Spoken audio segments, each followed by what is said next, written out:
వందనాలు నమస్కారాలు తెలియజేస్తా ఉన్నాను.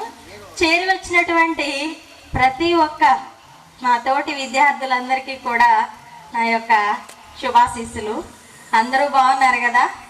సార్ వాళ్ళని 20 సంవత్సరాల తర్వాత మళ్ళీ ఇదొక రోజు వస్తుందని ఇలా కలుసుకుంటామని అస్సలు అనుకోలేదు. కానీ దీని వెనక చాలా కృషి ఉంది. కొంతమంది కృషి చేశారు దీనికోసం. కాబట్టి ముందుగా మనం కృతజ్ఞతలు చెప్పాల్సింది వాళ్ళకే.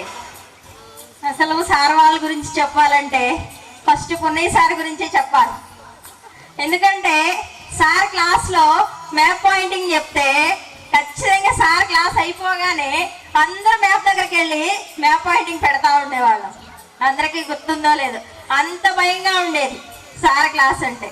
ఇక రవికాంత్ సార్ కానీ, రైటర్ సార్ కానీ, సీతాదేవి మేడం అయితే అసలు రింగు పట్టుకోకపోతే ఊరుకునేవాళ్ళు కాదు మేడం.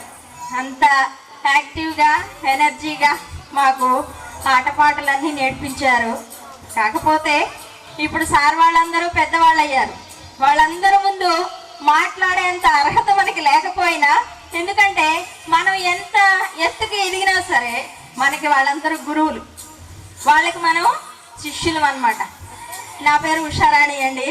నేను జేఎల్ అంటే జూనియర్ లెక్చరర్గా వేటపాలెం బండ్లబాబాయ్ కాలేజ్లో వర్క్ చేస్తున్నానండి.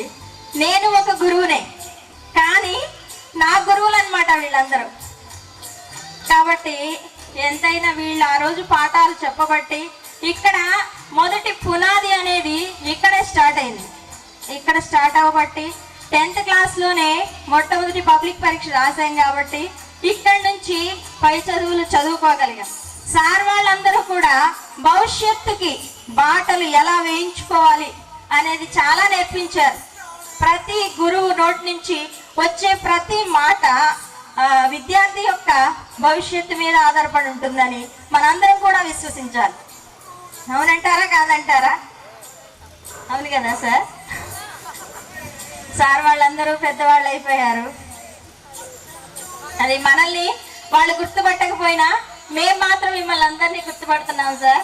అందరూ మా ఆహ్వానాన్ని మన్నించి ఇక్కడికి వచ్చినటువంటి మీ అందరికీ మరలా కృతజ్ఞతలు తెలియజేసుకుంటా ఉన్నాం సార్.